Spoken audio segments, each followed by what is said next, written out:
Bonsoir à tous, nous sommes lundi 22 février 2021 au Bénin. Le processus électoral pour le scrutin du 11 avril suit son cours. Passé la visite médicale, les 3 durs retenus par la Commission électorale nationale autonome Sénat attendent le verdict de la Cour constitutionnelle. La liste définitive des durs retenus, attendue pour demain 23 février, en même temps que la mise à disposition des candidats du spécimen du bulletin unique. Nul doute, le processus électoral suit inexorablement son cours. Les tergiversations autour du parrainage s'estompent également peu à peu. Dans sa dernière sortie médiatique, le Mouel Bénin, qui invite les pouvoirs publics à mettre fin à cette récréation et recommande à tous l'observance des règles qui régissent la République et à renoncer à tout acte de déstabilisation de l'ordre public. À moins de 5 semaines du 11 avril, le moins qu'on puisse noter, c'est que la mouvance se resserre autour de Patrice Talon. Laquelle mouvance fera sans les mouvements politiques une sorte de fin de récréation pour ceux et celles qui n'ont pas voulu se fondre dans les grands partis politiques. Est-ce une option à la fin profitable et à quel prix? Question à mes débatteurs avec moi en plateau ce soir. Félicien Fagnon, bonsoir Félicien. Bonsoir Eman. Bon retour à vous. Merci beaucoup. Ça va mieux? Ouais, beaucoup mieux. Beaucoup mieux. Et face à vous, Alphonse Moïse Soulé à MS. Bonsoir MS. Oui, bonsoir à toi Eman, bonsoir à tous. Dans la troisième partie, le grand oral recevra l'expert en com politique Mathieu Avlessi. Nous analyserons avec lui les faits majeurs du processus électoral en cours. Et voici pour vous installer les unes du jour.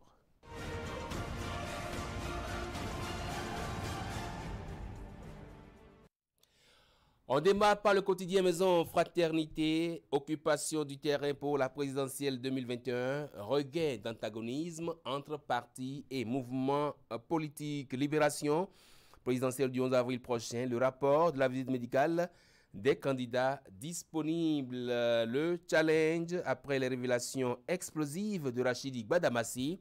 Des soupçons pèsent sur d'autres députés qui étaient à Lomé. On doit faire attention à de faux soutiens. Le matin, je crois c'est Joc Adam Mado, président du mouvement Bénin en marche, sur invité spécial de Le Matin. La question du parrainage devrait avoir été plutôt débattue. On passe à un autre canard, le matinal, dénonciation de la convocation d'acteurs politiques de l'opposition à la criette. Les démocrates sont-ils au-dessus de la loi, avec un gros point d'interrogation? Le potentiel campagne de chirurgie gratuite, et là on change de sujet, de la cataracte au CRHU. Claudine Talon poursuit ses actions sociales. La priorité, on reste toujours dans le secteur de la santé, gestion de la COVID-19 au Bénin, 1116 cas actifs, 70 décès, nous parlons là de la priorité. L'aéroport de Cotonou parmi les mieux équipés du monde. Et je crois, on va passer au quotidien, l'autre quotidien, fragilisation financière et liberté de presse. Et là, nous parlons de nous-mêmes. Les patrons de la presse privée tirent la sonnette d'alarme. On va en dire un mot tout à l'heure. Et puis, on finit par Bénin Intelligent, Dr Charles Ligan, à propos de la promotion des langues autochtones. Il y a plus de vendeurs d'illusions qui prennent le devant des choses. Et puis, campagne électorale, l'UP prépare sa stratégie de la victoire. Fin de cette une des journaux.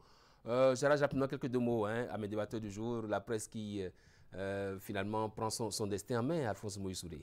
Oui, et vous savez, je dis souvent que les journalistes sont les mal lotis dans la société. Parce qu'au niveau même des organes de presse, les patrons de presse ne respectent pas la convention collective. Et quand vous êtes dans un domaine aussi sensible que la presse, il faut donner aux journalistes ce qui leur revient de droit pour éviter que sur le terrain qu'il soit corruptible, pour éviter que celui qui l'a invité à un séminaire ne lui indique l'angle de traitement. Quand il n'est pas rassasié qu'il doit courir après un reportage, il doit courir après les PDM 5 000, 10 000, il n'est pas autonome. Donc il faut que désormais les patrons de presse prennent l'engagement de respecter la convention collective. Si on respecte la convention collective, le journaliste saura se contenter de son salaire.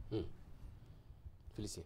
Oui, Eman, vous savez, il y a seulement quelques jours, je disais à des amis, je suis dans un groupe d'amis où il y a des patrons de presse et des journalistes. Je leur disais, mais vous qui êtes patron de presse, vous qui êtes responsable et promoteur d'organes de presse, si vous ne prenez pas les choses plus au sérieux, avec le temps, les organes de presse vont tous mourir. Et quelqu'un m'a répondu, si les organes de presse meurent, c'est que vous, journalistes aussi, vous mourrez. J'ai dit non, aujourd'hui il y a les blogs, aujourd'hui il y a Facebook, on peut écrire partout. Mais les organes de presse tels que je vois la situation là, sont en train de s'éteindre. Et c'est parce que vous n'êtes pas organisé. Vous allez peut-être dire oui parce qu'on n'a pas de contrat, on n'a pas si, mais les organes ne doivent pas vivre que des contrats. Donc il y a ce qu'il faut d'abord, il faut vous organiser entre vous. Et c'est à vous maintenant de vous imposer au pouvoir, de faire des propositions au pouvoir, pour que le pouvoir, sinon les pouvoirs qui sont là et les annonceurs puissent s'intéresser à vous. Mais qu'il y a une mauvaise organisation. Et heureusement que le CNPA était en train, d'accord, de préparer en coulisses cette table ronde-là, qui donc a été ouverte vendredi dernier. Je n'ai pas pu m'y rendre, mais je pense que c'est déjà une très bonne initiative. Il faut que les patrons de presse prennent les choses au sérieux. Il faut qu'on mette fin, d'accord, à la création de tous azimuts d'organes de presse, alors que ce n'est pas ça le problème. C'est pas ça la solution. Ce n'est pas créer un organe avec son sac ou qu'on traîne partout, c'est les graphistes dans la nuit, un peu partout. C'est pas ça qui règle le problème. On peut se mettre ensemble. Aujourd'hui, la classe politique s'est organisée. On disait par le passé que la presse est à l'image de la classe politique béninoise. Mais aujourd'hui, les partis politiques s'organisent. Plus de 40-50 partis politiques se mettent ensemble aujourd'hui pour former un grand regroupement. Pourquoi est-ce qu'au niveau de la presse, on ne peut pas faire de même? On ne peut pas créer de grands groupes de presse pour permettre aux journalistes que nous sommes de pouvoir vivre de notre métier. Donc, il y a ce problème qui, j'espère qu'au cours de cette table ronde-là, qu'il y a eu des réflexions dans ce sens. La question primordiale, et on a reçu ce matin Michel Aonon, qui est le chargé du suivi des recommandations de la table ronde, c'est que sur 5 ans d'exercice du pouvoir, à peine on a eu la moitié d'une seule subvention de l'État à la presse privée. Mais le problème qui se pose, c'est une mauvaise organisation.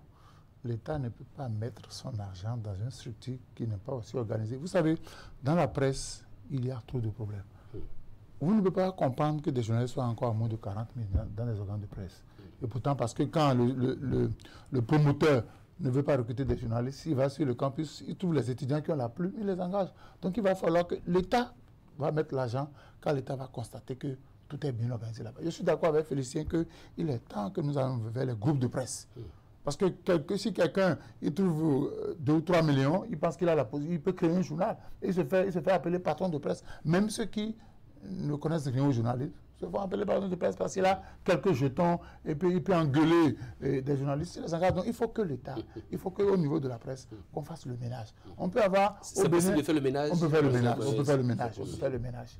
La preuve, au niveau de la HAC, ce n'est pas à tout le monde qu'on donne la carte de presse. On peut commencer aussi par faire le ménage à ce niveau-là pour que désormais, quand on dit journaliste béninois, que l'on vous respecte. Rapidement, on va passer. Effectivement, l'aide de l'État, d'accord, si on n'est pas organisé. Et puis, l'aide de l'État devait aider devait accompagner la presse à quelle hauteur?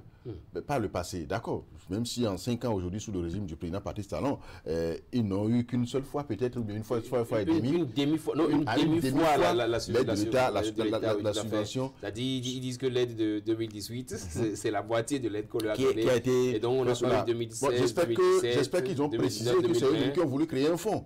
Et que c'est eux-mêmes qui ont dit que l'aide de l'État à la presse ne devait plus leur être distribuée comme avant et que ça doit aller maintenant dans un fonds. Et que la création du fonds, ce n'est pas le gouvernement, mais que c'est eux. J'espère qu'ils l'ont dit. Et puis, Yeman, par le passé, ça dit qu'il l'avait, sous les autres régimes, il l'avait. Mais quand il l'avait, à quelle hauteur ça aidait les organes de presse? Je ne pense pas que le problème aujourd'hui, je ne pense pas que ce soit forcément l'aide de l'État à la presse. Des promoteurs, quand ils prennent l'aide de la presse, c'est pour aller s'asseoir, c'est pour faire de la ripaille. Et ils oublient les employés. C'était à une dizaine d'organes de presse qui bénéficiaient de l'aide de l'État à la presse et c'est fini. Les autres se débrouillaient.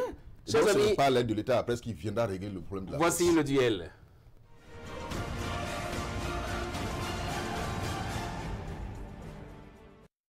Très bien, on va parler politique dans ce duel essentiellement politique. Le processus électoral qui suit son cours depuis la publication par la Sénat du calendrier.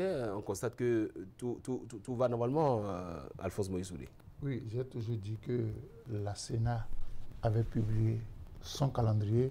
La Sénat a mis son calendrier à la disposition de tous les acteurs impliqués dans le processus électoral. Et la Sénat déroule normalement son programme. La Sénat dit, c'est pas moi je n'écris pas les lois. Je n'interprète pas les lois, mais j'applique les lois.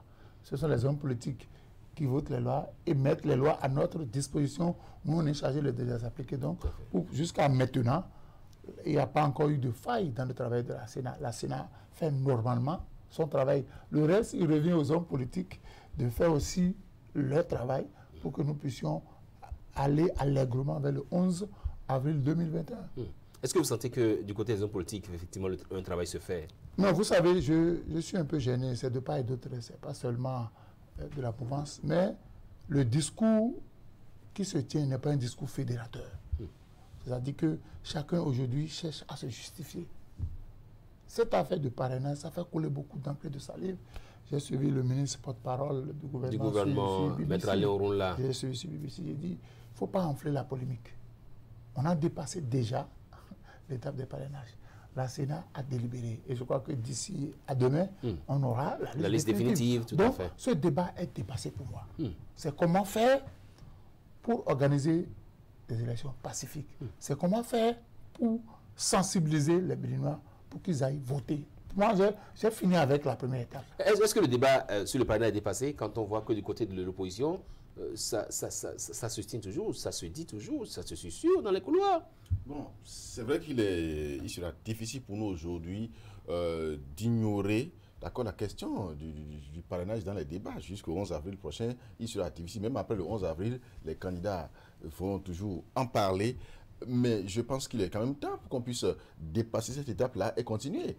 Des gens ont du mal à oublier ça parce que c'est ça en réalité la clé maîtresse de leur récalage. S'ils ont été récalés, c'était ça en fait. Je parle par exemple de Mme Rekia Madougou, qui est aujourd'hui la candidate qui réagit le plus depuis que cette affaire, depuis que la Sénat a rendu publique sa décision. Parce que Ivo parle moins, et Moïse Kérékou parle pratiquement pas, Biossawe et les autres, Souman Toliba, les autres ne réagissent pratiquement pas.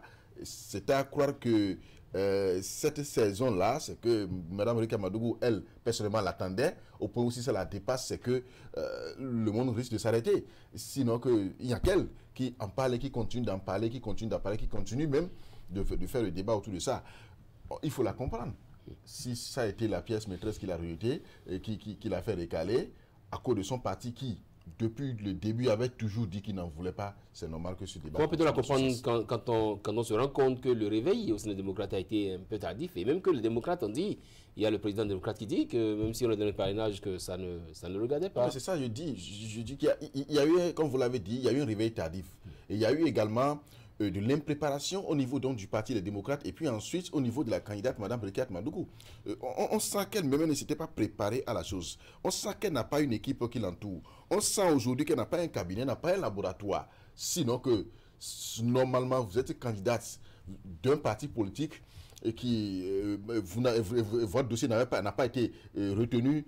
Ce n'est pas vous-même qui devez prendre le devant de ce combat-là tout le temps. Le président du parti n'a plus jamais parlé, par exemple, depuis bientôt 3 semaines. Eric Oundete ne s'est plus jamais prononcé sur les élections en cours au Bénin. Alors que c'est lui qui est le président du parti des démocrates. Boni Yahi, depuis qu'il a fait son message pour lancer un appel à l'armée et autres, il n'a plus jamais réagi. Tous les tenants, Amos Elegbe, Alassane Tigri, vous prenez aujourd'hui, comment il s'appelle, Azatassou, l'ancien maire de Dagmaïzou. Tous ceux-là ne réagissent plus. Plus personne ne parle.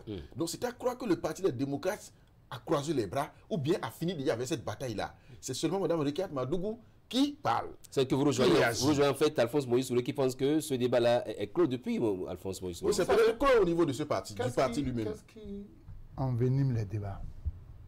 C'est pourquoi j'ai dit, on est au sein des partis politiques, on devait interdire à ceux qui ne sont pas autorisés de parler.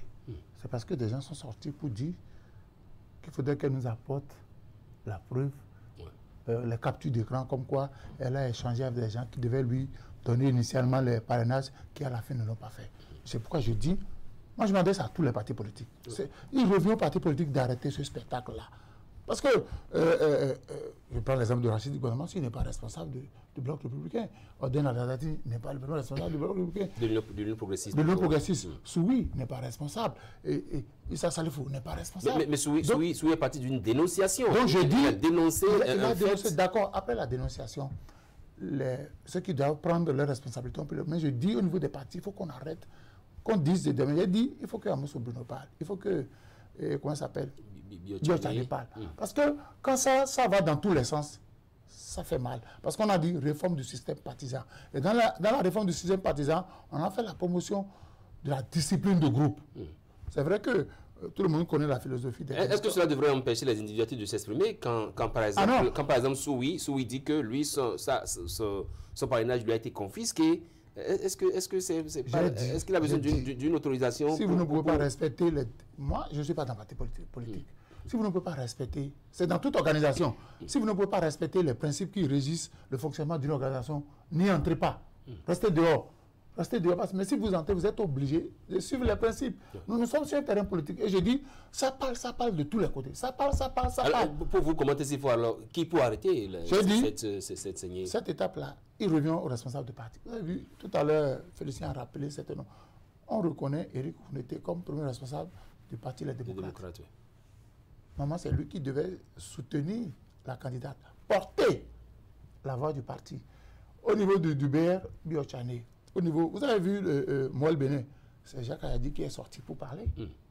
Au niveau de l'UDBN, c'est Claudine Prudencio qui parle. Donc, c'est les premiers responsables qui devraient parler. Parce que quand on laisse tout le monde parler... Ça va dans tous les sens. Les partis émanent peuvent désigner d'autres personnes pour parler en leur nom, pas forcément leur président. Vous n'allez pas demander à M. Bruno Amoussou de sortir, d'aller au rythme de Rekiat Madougou et de chercher à lui répondre. Je ne pas de répondre du tac au tac. Je ne pense pas. Non, mais nous sommes en politique. Et là, maintenant, il faut quand même répondre du tac au tac pour pouvoir non seulement faire perdurer le débat, mais c'est qu'il faut permettre aux populations de comprendre ce qui s'est passé. L'opinion publique doit se faire une idée de ce qui s'est passé en réalité. Et donc, le débat doit se faire. C'est ça, en fait, le dialogue, non pas les gens. Moi, si on ne parle pas de ça, si Mme Madougou vient à la télé, dit qu'elle a des captures d'écran et qu'aucun parti politique ne réagit, mais on dit, mais qui ne dit rien consent. Ça veut dire que les partis sont d'accord. Donc, il faut forcément faire le jeu du ping-pong, là. Réagir, il faut ça. Jusqu'à ce qu'il y ait compréhension. Le seul débat qui m'intéresse aujourd'hui, qui sont habilités à parler. Si les partis désignent des gens, je suis sûr que Aden Adata ne peut pas se lever de lui-même et aller parler au nom de l'UP. Je ne pense pas. Non, ce parti est bien organisé. Il en est de même pour le bloc républicain. C'est clair que ces partis désignent, leurs représentants les désignent pour aller parler en leur nom, pour aller apporter, d'accord, leur version. Mais moi, je dénonçais plutôt le fait que de l'autre côté, au niveau du Parti des démocrates, que les responsables du parti se soient tus. D'accord? Que les acteurs, les leaders du parti se soient tus. Et que ce soit seulement la candidate. A dit même le porte-parole qui nous avait habitués au micro, nous réunit. Par exemple, tout à l'heure, vous avez dit. Donc moi, j'ai déduit de cela que le parti, certainement, soit le parti s'est fâché après Mme Rekiat Madougou, ou carrément les responsables du parti ne sont plus en phase avec elle. Non, Félicien, tout à l'heure, vous avez dit c'est mon appréhension. Que Aden Aladati, l'honorable Aden Aladati ne peut pas parler sans qu'on ne lui en donne l'autre. Vous avez parlé de Rachid Bouadamassi, mais certainement qu'au niveau du parti, les démocrates... n'est pas leader du parti. Non. Elle n'est pas leader du parti. Les autres leaders... parti de leader. Écoutez, moi, je dis une chose. Le débat qui... On a commencé par la lier au parti des démocrates il y a environ un mois, là. Il y a environ un mois. Le débat qui... Moi, je ne pense pas que ce soit... Le débat qui m'intéresse aujourd'hui, c'est que, on dit, les carottes sont cuites. Le débat qui m'intéresse, c'est que les hommes politiques fassent un lobby au niveau des parlementaires, au niveau des honorables députés, pour que l'on procède au toilettage des textes qui posent problème. Peut-être la fin aussi de l'élection présidentielle. Ce qui serait malheureux et dangereux, c'est que au lendemain de cette élection présidentielle-là, que l'on ne veille pas retoucher aux tests. Parce qu'on s'est tous rendu compte aujourd'hui que les tests posent problème. Donc il revient à nos honorables. Dans le cas d'espèce, l'application des tests n'a pas posé de problème. Il revient à nos honorables députés. Non, écoutez, je vous ai dit, j'ai toujours dit sur les plateaux que moi, je ne suis pas contre le principe de parrainage. Mais les tests ne disent pas expressément les conditions d'attribution du parrainage. Il faut qu'on les corrige. Oui, tout à fait. Il faut qu'on les corrige. Les gens disent que pour le duo, il faut 32. 16 pour le président et 16 pour le président. C'est des détails. C'est des détails. Moi, je ne suis pas juriste. Il y a des dossiers communs et il y a des pièces individuelles. Non, je n'ai pas. Moi, j'ai même fait des sorties pour expliquer cela avant que... Moi, je parle du test. Le processus, ça suit son cours, effectivement. On se rend compte que l'animation de la vie politique, ça va aussi, ça prend de l'ampleur. Le week-end dernier, le chef de l'État était à une activité de l'Union progressiste. Et il disait clairement que les mouvements politiques doivent se fondre dans les blocs. Est-ce que pour vous, c'est une option profitable? Vous savez, qu'est-ce qui ont créé les mouvements? C'est toujours les hommes politiques qui ont créé les mouvements. C'est toujours les opérateurs économiques, ceux qui n'ont pas trouvé leur compte dans les partis politiques. Ceux qui estiment qu'ils veulent montrer au chef de l'État que sur le terrain, ils ont de la valeur, qu'ils sont importants sur le terrain. Malheureusement, les partis politiques avaient laissé les mouvements, on l'a dit sur le plateau, prendre le terrain. Prendre sur le terrain, les partis politiques avaient laissé les mouvements prospérer.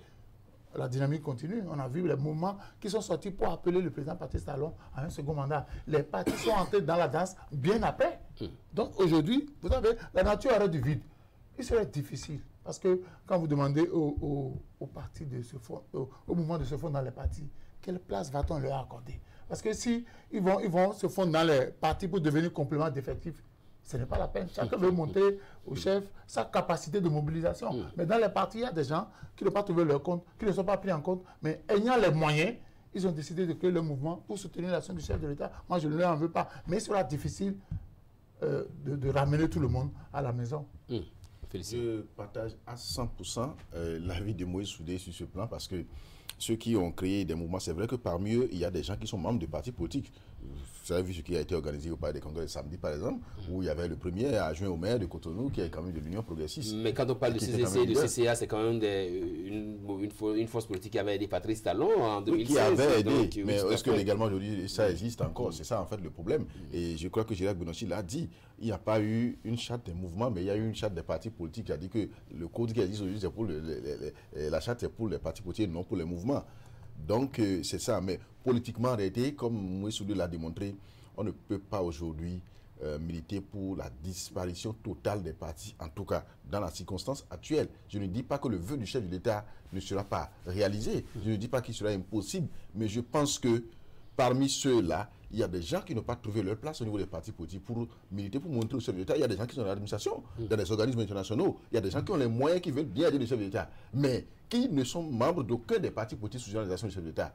Mais alors, est-ce qu'on va les empêcher, eux, de mobiliser les populations à la base, alors qu'on sait que nous allons à une élection présidentielle où, même quand vous votez à Tchoumi, cela compte pour votre candidat.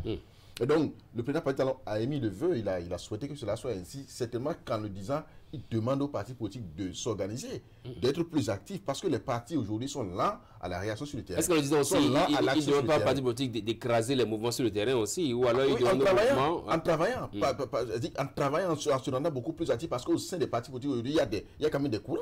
Il y a des enseignants, la Ligue des enseignants, la Ligue des femmes, la Ligue des jeunes, qui auraient pu être plus actifs que ça. Mais on sent plutôt que tous ces réseaux-là ne fonctionnent pas. Évidemment, qui va les financer? C'est le parti. Mais est-ce que le parti les finance? Non. Donc, des gens ont préféré peut-être utiliser leurs ressources pour s'organiser sur le terrain parce qu'ils veulent une certaine faveur qu'ils ne remarquent pas au niveau des partis politiques. Le vœu du chef d'État, c'est bon et c'est ce qui est d'ailleurs souhaitable. Ça minimise même les dépenses, ça je ne sais pas, ça centralise les dépenses et organise mieux la campagne électorale. Mais j'ai l'impression que ça va être difficile à mettre en œuvre. Oui, Fatalité, le quotidien, la parution du jour parle de regain d'antagonisme entre mouvements et partis politiques. Est-ce que vous voyez effectivement le sujet sous cet angle-là? Oui, vous voyez, à part Moël Bénin, l'UDBN, c'était les mouvements qui ont d'abord porté la candidature de Patrice Talon, avant que le BN ne se réveille. Mais l'UP s'est prononcé après que le chef de l'État eut dit qu'il sera candidat. Mais en ce temps-là, les mouvements étaient déjà sur le terrain. Et je suis d'accord avec Frédéric qui dit que les partis ne sont pas prompt. Les partis sont lents à l'action. Ils sont lents à l'action. On réfléchit. Mais les partis ne sont pas lents à la sanction, parce que vous avez dû constater que... Non, je dis à l'action. Je dis, vous voyez, dans le mouvement, celui qui a son argent, il peut facilement mettre l'argent à disposition pour qu'on fasse le travail. Mais dans les partis, il y a un processus pour décaisser les sous. Et ça prend du temps. Mais si vous laissez le terrain vide, l'adversaire politique va occuper le terrain. Donc aujourd'hui, ce qu'on peut faire, c'est peut-être d'encadrer les mouvements. Mais on ne peut pas leur dire de se fondre. Jamais. Il y a certains qui sont déjà allés très loin. Donc aujourd'hui, quand on va les ramener, par exemple, dans les partis politiques, ils vont occuper quel poste? Ils deviennent simples membres. Ils ne seront même pas membres fondateurs. Complément d'effectif. Comme vous le dites. Il y a quand même un enjeu là. C'est l'élection présidentielle. Je pense qu'il y a des mouvements qui sont créés uniquement que pour les élections. Et au lendemain des élections, ces mouvements vont s'éteindre. Je pense qu'il faut les laisser continuer. et il faut les laisser continuer. D'aucuns ont dit oui que c'est peut-être parce que c'est des gens qui devaient escroquer des personnalités. Je pense que non, le premier parti n'est pas celui qu'on escroque facilement. Moi, je n'ai jamais essayé, mais je sais que il ne va pas être quelqu'un qu'on escroque facilement à travers la création d'un mouvement. C'est pas évident, mais il y a plutôt des gens qui ont la bonne, qui ont la volonté de financer le fonctionnement de ce mouvement-là. Parce que, bon, nous sommes en politique là. Et surtout des gens qui ne sont même pas leaders, qui ne sont pas militants de partis politiques et qui veulent surtout porter une candidature. Ceux-là, on ne va pas le dire. Il y a même des opposants qui étaient contre le régime en place et qui sont en train de revenir, mais qui n'ont plus envie, mais qui n'ont pas la facilité d'adhérer au parti politique parce qu'ils avaient déjà rivalisé avec ces partis-là. Et donc, ils ont prévu peut-être créer de petits mouvements pour se mettre ensemble et accompagner la candidature du chef d'État. On ne va pas le empêcher. C'est le chef d'État qui a pris la décision. Oui. Bon, j'espère que ça va être mis en œuvre. Est-ce que c'est une manière de conforter les partis dans leur lourdeur aussi? Oui, vous savez, en matière de stratégie politique, si vous êtes lent, l'adversaire va occuper le terrain. Et ceux qui sont dans le mouvement, c'est des gens qui veulent vite aller. Parce que les partis vont dire, bon, on va attendre la période électorale. Mais en ce temps, il y a des gens qui font du porte-à-porte. Il y a des gens qui parcourent villages et villes pour sensibiliser. Donc, ces mouvements-là, c'est des gens qui, comme le dit Félicien, c'est de façon ponctuelle. C'est de façon ponctuelle. C'est spontané, quoi. C'est spontané. Quand on va finir la présidentielle, vous allez voir que ces mouvements-là, ceux qui veulent évoluer en politique, vont rentrer dans les partis politiques. Voilà. Parce que dans les partis politiques, il y a la discipline de groupe. C'est clair. Et quand ils vont se fondre maintenant dans les partis, les actions qu'ils avaient déjà engagées sur le terrain, qu'est-ce que ça va devenir? Si les partis ne se lèvent pas pour accompagner ces actions, c'est qu'on va les étouffer. Encore qu'en militant hors d'un parti politique, c'est comme si vous ne faites rien du tout. Personne ne vous sera reconnaissant parce que vous ne pouvez pas justifier après ce que vous avez fait. Ce n'est que dans les partis politiques qu'il faut militer vraiment pour qu'on dise oui, lui il est notre militant et il y a que le parti qui pourra défendre votre cause après au besoin. Les mouvements, non. Toutefois, pour la circonstance, le rôle des mouvements est pour moi important. Donc, il ne faut pas les écraser. Il faut pas les décourager. Il faut faire avec. Ces initiatives. C'est pour quelques semaines. Ce sont des initiatives qu'il faut encourager. Parce que dans les mouvements, c'est peut-être un opérateur économique qui a été séduit par les actions du chef de l'État. Et il a ses amis, il a ses copains, il a sa famille. Il mobilise tout le monde. Il dit, nous allons accompagner le chef de l'État. Et quand ça va finir, le chef de l'État est réélu, il retourne à ses affaires tranquillement. On vous aura compris, chers amis AMS. Merci d'être passé. Merci également à vous, Félicien Fayon. C'était un plaisir. On va suivre le journal et on se retrouve juste après.